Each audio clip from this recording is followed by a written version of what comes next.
নিশিতা ছিলেন এক গ্রামের শান্ত স্বভাবের নারী। স্বামী মারা যাওয়ার পর থেকে তিনি তার একমাত্র ছেলে রাজুকে নিয়ে দিন কাটাচ্ছিলেন। রাজুই ছিল নিশিতার জীবনের সবকিছু। জীবনের সকল কষ্টকে উপেক্ষা করে তিনি রাজুকে সঠিক পথে পরিচালিত করার জন্য সর্বদা চেষ্টা করে যাচ্ছিলেন। মা ছেলের সম্পর্ক ছিল অত্যন্ত ঘনিষ্ঠ ও ভালোবাসাপূর্ণ। রাজু সবসময় তার মাকে সাহায্য করত, মায়ের দেখভাল করত এবং তার প্রতি অগাধ শ্রদ্ধা ও ভালোবাসা ছিল। কিন্তু গ্রামে এমন কিছু মানুষ ছিল যারা নিশিতা ও রাজুর এই গভীর সম্পর্ককে ভুলভাবে দেখা শুরু করেছিল। সমাজের কিছু মানুষ তাদের ভালোবাসাপূর্ণ মায়ের সন্তানের সম্পর্ককে সন্দেহের চোখে দেখছিল, যা নিশিতা কখনো কল্পনাও করতে পারেননি। একদিন হঠাৎ করেই গ্রামের এক মহিলা, কমলার মা, নিশিতার কাছে এসে তীব্রভাবে অভিযোগ করলেন, আপনার ছেলে রাজু আমার মেয়ের সাথে অশালীন আচরণ করছে। আপনি কেন কিছু বলছেন না? কমলার মা আরও বললেন, রাজু আমার মেয়েকে ভুল পথে নিয়ে যাচ্ছে। আপনি কিভাবে চুপ করে আছেন? নিশিতা এই অভিযোগ শুনে হতবাক হয়ে গেলেন। তিনি বিশ্বাস করতে পারছিলেন না যে তার ছেলে রাজু এমন কিছু করতে পারে। রাজু তো সর্বদাই সৎ ও সজ্জন ছিল। তিনি রাজুকে ডেকে বললেন, রাজু, তুমি কি সত্যিই এসব করছ? রাজু মায়ের সামনে দাঁড়িয়ে দ্বিকণ্ঠে বলল, না মা, আমি এমন কিছুই করিনি। এসবই মিথ্যা অভিযোগ। রাজু জানত যে তার মা তাকে বিশ্বাস করবে, কারণ তাদের সম্পর্ক ছিল বিশ্বাসের উপর প্রতিষ্ঠিত। কিন্তু ততদিনে গ্রামের লোকেরা রাজুর চরিত্র নিয়ে নানা কথা বলতে শুরু করে দিয়েছে। তারা রাজুর বিরুদ্ধে নানা ধরনের গুজব ছড়াতে থাকে এবং বিশেষ করে নিশিতা ও তার ছেলের সম্পর্ক নিয়ে কুৎসা রটাতে শুরু করে। গ্রামের কিছু লোক রাজুর প্রতি বিদ্বেষপূর্ণ মনোভাব পোষণ করছিল, যা ধীরে ধীরে গোটা গ্রামে ছড়িয়ে পড়তে থাকে। একদিন নিশিতা লক্ষ্য করলেন, গ্রামের কিছু মানুষ তাদের বাড়ির সামনে জড়ো হয়েছে এবং তাদের সম্পর্কে কুৎসিত কথা বলছে। একজন গ্রামের প্রধান গলা তুলে বলল, মা-ছেলের সম্পর্ক এমন হওয়া উচিত নয়। এরা আমাদের গ্রামের পরিবেশ নষ্ট করছে। এই কথা শুনে নিশিতার মন ভেঙে গেল। তিনি জানতেন যে তার এবং রাজুর সম্পর্ক কতটা পবিত্র, কতটা গভীর। কিন্তু গ্রামের মানুষজন তা বুঝতে চায়নি। গ্রামের লোকেরা সন্দেহ এবং অপবাদ দিতে শুরু করে। তারা বলতো, রাজু এখন যৌবনে পা রেখেছে এবং মা-ছেলের সম্পর্কটা আর স্বাভাবিক নেই। গুজবের আগুনে গ্রামের লোকেরা তাদের বিরুদ্ধে বিদ্বেষপূর্ণ কথাবার্তা ছড়াতে থাকে। পরিস্থিতি এতটাই খারাপ হয়ে যায় যে গ্রামের প্রধান ও অন্যান্যরা সিদ্ধান্ত নিল, নিশিতা ও রাজুকে গ্রাম থেকে বের করে দিতে হবে। নিশিতা গ্রামে প্রভাবশালী কাউকে খুঁজে বের করলেন এবং তার কাছে গিয়ে বললেন, আপনারা আমাদের ভুল বুঝছেন। আমাদের সম্পর্ক সম্পূর্ণ পবিত্র এবং স্বাভাবিক। আমি একজন মা, আর রাজু আমার সন্তান। আমাদের সম্পর্ক অন্য যে কোনো মা-ছেলের মতোই। দয়া করে আমাদের প্রতি এমন অপবাদ দেবেন না। কিন্তু গ্রামের মানুষ তাকে বিশ্বাস করতে চাইল না। বরং তারা বলতে লাগল, এরা যদি গ্রাম ছেড়ে চলে না যায় তাহলে গ্রামে অশান্তি বাড়বে। গ্রামবাসীর চাপ দিন দিন বাড়তে থাকল এবং নিশিতা অনুভব করলেন যে তিনি ও রাজু আর এ গ্রামে থাকতে পারবেন না।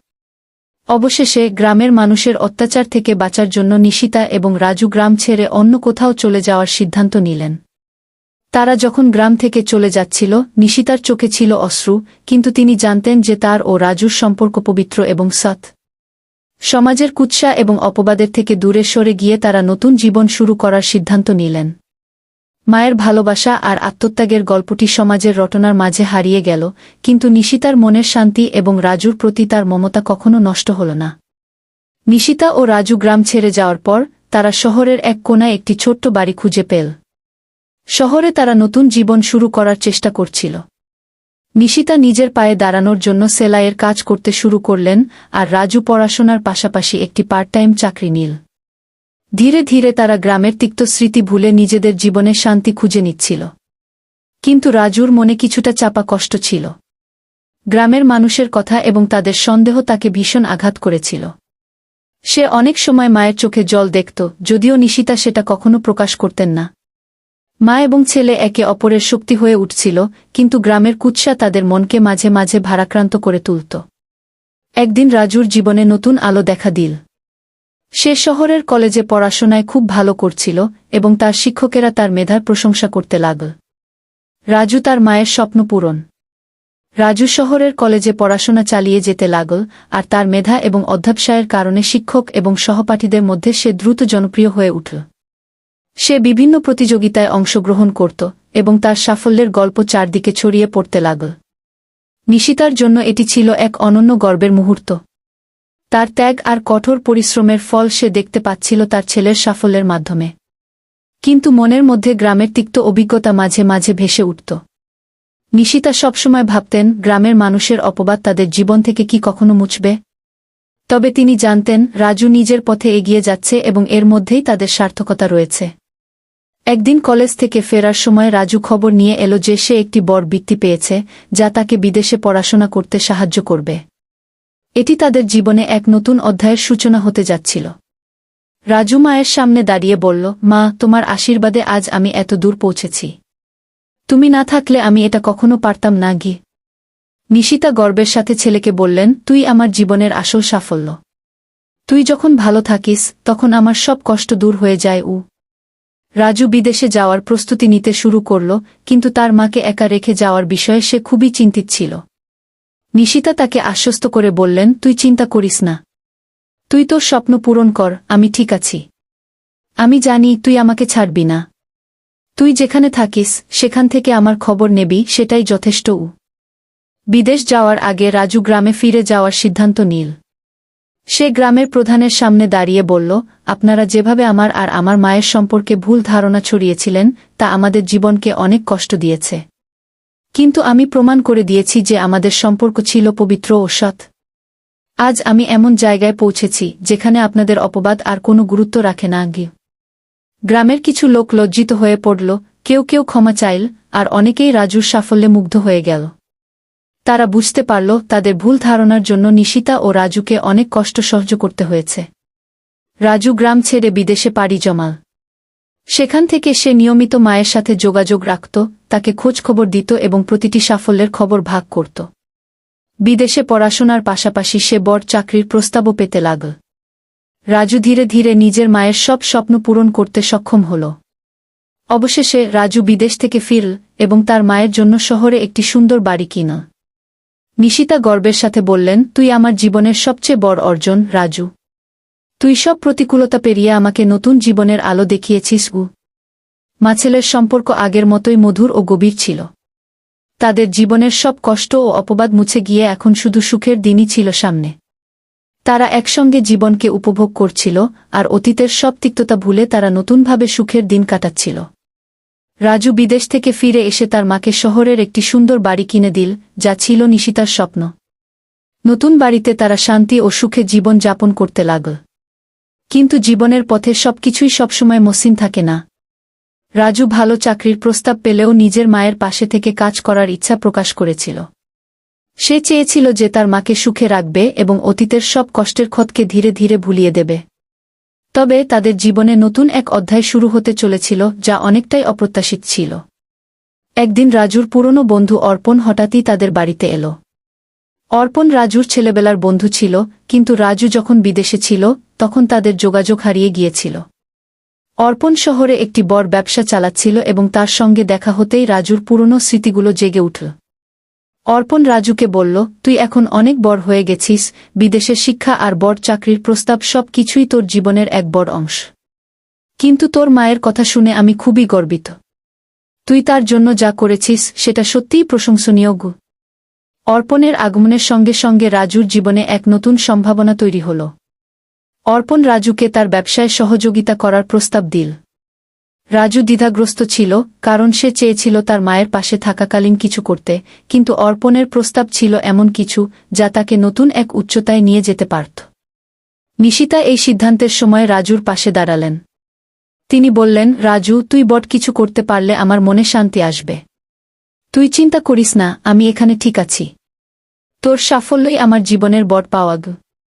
রাজু অবশেষে অর্পণের প্রস্তাবে সম্মতি দিল।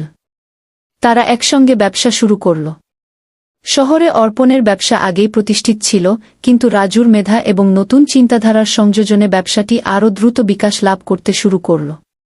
রাজুর কঠোর পরিশ্রম আর মায়ের আশীর্বাদে তারা একটি বড় কোম্পানিতে পরিণত হল। কিন্তু সুখের মুহূর্তের মাঝেও একদিন বড় ঝড় এলো। অর্পণ হঠাৎ অসুস্থ হয়ে পড়ল এবং তার ব্যবসার বেশিরভাগ দায়িত্ব রাজুর উপর পড়ল। রাজু একা এত বড় দায়িত্ব নিতে কিছুটা অপ্রস্তুত হয়ে পড়ল, কিন্তু মায়ের সাহস আর তার দৃঢ় মনোবলের কারণে সে সমস্ত চ্যালেঞ্জকে মোকাবিলা করতে সক্ষম হল। রাজু দিনরাত কাজ করে ব্যবসাকে টিকিয়ে রাখল এবং তার প্রতিটি পদক্ষেপে মায়ের পরামর্শ আর ভালোবাসা ছিল। এর মধ্যে রাজুর জীবনে আরেকটি বড় পরিবর্তন ঘটল। রাজুর সহকর্মী সায়মা, যিনি কোম্পানিতে কাজ করছিলেন, তার সাথে রাজুর বন্ধুত্ব গড়ে উঠল। সায়মা খুবই মেধাবী এবং দায়িত্বশীল একজন নারী ছিল। রাজু ও সায়মার মধ্যে ধীরে ধীরে ভালোবাসার সম্পর্ক তৈরি হল। কিন্তু রাজু কিছুটা দ্বিধাগ্রস্ত ছিল, কারণ সে তার মাকে কখনো একা রেখে নতুন জীবনে পা রাখতে চায়নি। নিশিতা সব কিছু বুঝতে পারছিলেন। একদিন তিনি রাজুকে ডেকে বললেন, রাজু, তুই এখন বড় হয়ে গেছিস। তুই তোর জীবন সাজিয়ে তোল। সায়মা একজন ভালো মেয়ে। আমি জানি তোর মঙ্গলের জন্য এটা সঠিক সময়। তুই যদি চাস, আমি তোর পাশে থাকব, কিন্তু তোর নিজের জীবনও গড়ে তুলতে হবে গু। রাজু মায়ের কথায় শান্তি পেল। সে বুঝতে পারল যে তার মায়ের জন্য এই পরিবর্তন প্রয়োজন। অবশেষে রাজু সায়মার সাথে তার সম্পর্ককে নতুন রূপ দিল এবং তারা বিয়ের সিদ্ধান্ত নিল। বিয়ের পর রাজু এবং সায়মা একসঙ্গে ব্যবসা এবং পরিবার দুটোই সামলাতে লাগল। নিশিতা নতুন এই সম্পর্ককে সাদরে গ্রহণ করলেন এবং সায়মার সঙ্গেও এক মায়ের মতো সম্পর্ক গড়ে তুললেন। এরপর তাদের জীবন অনেকটা শান্তিপূর্ণ হয়ে গেল। রাজুর ব্যবসা ক্রমাগত বাড়তে থাকল এবং তারা সুখী পরিবারে পরিণত হল। নিশিতা সবসময় তার ছেলের পাশে থেকে তার জীবনের প্রতিটি সাফল্যে খুশি থাকতেন। বিয়ের পর রাজু এবং সায়মা একসঙ্গে জীবন কাটাতে শুরু করল এবং তাদের সম্পর্ক আরও গভীর হতে লাগল। তারা নিজেদের জীবনের প্রতিটি মুহূর্তকে উপভোগ করছিল এবং নিশিতা তাদের নতুন জীবনে খুশি ও শান্তিতে ছিলেন। সায়মা মায়ের মতোই নিশিতাকে ভালোবাসত এবং নিশিতা সায়মাকে মেয়ের মতো আপন করে নিয়েছিলেন। রাজুর ব্যবসা শহরের মধ্যে বেশ সুনাম অর্জন করেছিল এবং ধীরে ধীরে তাদের পরিবার আরও সমৃদ্ধির পথে এগিয়ে যাচ্ছিল। রাজু তার জীবনে মায়ের প্রতি দায়িত্ব পালন করতে কখনো ভুল করেনি এবং তার প্রতিটি সাফল্যের মুহূর্তে মা নিশিতাকে পাশে রেখেছিল। নিশিতা এখন তার জীবনের সবচেয়ে সুখের দিনগুলো উপভোগ করছিলেন, কারণ তার ছেলের জীবনে তিনি শান্তি আর সফলতা দেখে নিজেকে সম্পূর্ণ মনে করতেন। কিন্তু জীবনের সুখের মুহূর্তগুলোর মাঝেও কিছু দুঃখের দিন আসে। একদিন হঠাৎ নিশিতা অসুস্থ হয়ে পড়লেন। রাজু ও সায়মা তাকে তৎক্ষণাৎ হাসপাতালে নিয়ে গেল। চিকিৎসকেরা পরীক্ষা নিরীক্ষা করে জানালেন যে নিশিতার হৃৎপিণ্ড দুর্বল হয়ে পড়েছে এবং তাকে দ্রুত চিকিৎসা নিতে হবে। রাজু খুবই আতঙ্কিত হয়ে পড়ল, কারণ সে কখনোই ভাবেনি তার মা এত বড় অসুস্থতায় ভুগতে পারেন। চিকিৎসা চলছিল, কিন্তু নিশিতার অবস্থা ক্রমশ খারাপ হতে শুরু করল।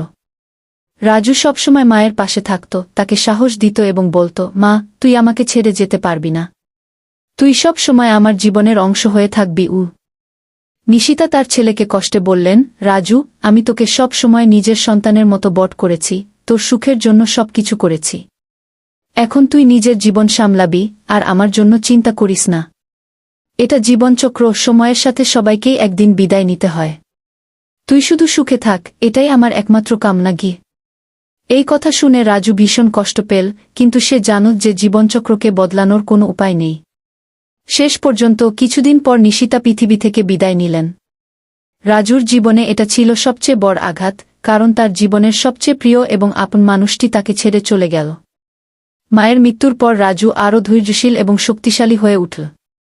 সে জানত মায়ের স্মৃতিগুলোই তার জীবনের সবচেয়ে মূল্যবান সম্পদ এবং তার মায়ের শিক্ষা ও ভালোবাসা তাকে সঠিক পথে চলতে সাহায্য করবে। সায়মা সবসময় রাজুর পাশে থাকল এবং তারা একসঙ্গে জীবনের প্রতিটি চ্যালেঞ্জকে মোকাবিলা করল। মায়ের স্মৃতির প্রতি শ্রদ্ধা জানিয়ে রাজু শহরে একটি দাতব্য সংস্থা প্রতিষ্ঠা করল, যা দরিদ্র এবং অসহায় মানুষদের সাহায্য করবে। এই কাজের মাধ্যমে সে তার মায়ের ভালোবাসা এবং শিক্ষাকে জীবিত রাখল। মায়ের মৃত্যুর পর রাজু ধীরে ধীরে নিজেকে মানিয়ে নিতে শুরু করল, তবে মায়ের অভাব সব সময় তাকে ভেতর থেকে কুরে কুরে খেত। তার মায়ের স্মৃতিগুলোই ছিল তার একমাত্র ভরসা, যা তাকে এগিয়ে যেতে সাহায্য করত। নিশিতার মৃত্যুর পর রাজু শহরে তার মায়ের নামে একটি বৃদ্ধাশ্রম প্রতিষ্ঠা করল, যেখানে তিনি বৃদ্ধ মানুষদের যত্ন নিতেন। এই বৃদ্ধাশ্রমের মাধ্যমে রাজু তার মায়ের আত্মাকে বাঁচিয়ে রাখতে চেয়েছিল এবং সমাজের বঞ্চিত মানুষদের সাহায্য করতে চেয়েছিল। বৃদ্ধাশ্রমটি দিন দিন বড় হতে থাকল এবং সমাজে তার নাম আরও বেশি সম্মানিত হতে লাগল। রাজু এবং সায়মা সেই বৃদ্ধাশ্রমের সাথে আরও নতুন উদ্যোগ যুক্ত করল, যেমন শিশুদের জন্য একটি স্কুল, যেখানে দরিদ্র ও অনাথ শিশুদের বিনামূল্যে পড়াশোনার সুযোগ দেওয়া হতো। রাজুর এই উদ্যোগগুলো তাকে শুধু আর্থিকভাবে সফল করেনি, বরং সামাজিকভাবে একজন দায়িত্বশীল নাগরিক হিসেবে তাকে আরও উচ্চতায় নিয়ে গিয়েছিল। সায়মা রাজুর পাশে থেকে প্রতিটি পদক্ষেপে তাকে উৎসাহিত করত এবং তার পরিবারকে আরও শক্তিশালী করে তুলেছিল। একদিন বৃদ্ধাশ্রমে একটি শিশু এসে রাজুকে জিজ্ঞাসা করল, আপনি এত বড় কাজ করেন, কিন্তু আপনার মাকে কোথায়? রাজু সেই শিশুর কথা শুনে চোখের জল আটকে রাখতে পারল না। সে শিশুটিকে বলল, আমার মা আকাশের তারার মতো, তিনি সব সময় আমার পাশে আছেন। আমি তার ভালোবাসা থেকেই আজ এখানে পৌঁছেছি। সময়ের সাথে রাজুর পরিবারে নতুন সদস্য যুক্ত হল। সায়মা ও রাজু এক পুত্র সন্তানের বাবা মা হল। রাজু তার সন্তানের মধ্যে নিজের ছোটবেলার ছায়া দেখতে পেল এবং সিদ্ধান্ত নিল যে সে তার সন্তানকে তার মায়ের মতো ভালোবাসা, স্নেহ ও যত্ন দিয়ে বড় করবে। রাজুর ছেলে যখন বড় হতে লাগল, তখন রাজু তাকে তার দাদির গল্প বলত, কিভাবে তার দাদি জীবনের প্রতিকূলতা সত্ত্বেও তাকে স্নেহ আর ভালোবাসা দিয়ে বড় করেছে। ছেলে তার দাদির নাম শুনে গর্ব অনুভব করত এবং সে প্রতিজ্ঞা করল যে সে তার বাবার মতোই ভালো মানুষ হয়ে উঠবে। শেষ কথা, রাজুর জীবন ছিল কষ্ট, সংগ্রাম ও ভালোবাসার এক অম্লিন গল্প। তার মায়ের সঙ্গে গড়ে ওঠা সম্পর্কের গভীরতা তাকে জীবনের প্রতিটি চ্যালেঞ্জ মোকাবিলায় শক্তি জুগিয়েছে। মায়ের মৃত্যুর পরও সেই ভালোবাসা ও স্নেহের স্মৃতি তাকে জীবনে এগিয়ে নিয়ে গেছে। রাজুর গল্প আমাদের শেখায় যে মায়ের নিঃস্বার্থ ভালোবাসা এবং সঠিক শিক্ষা একজন মানুষের জীবনের পথকে আলোকিত করতে পারে, যতই কঠিন হোক না কেন জীবন।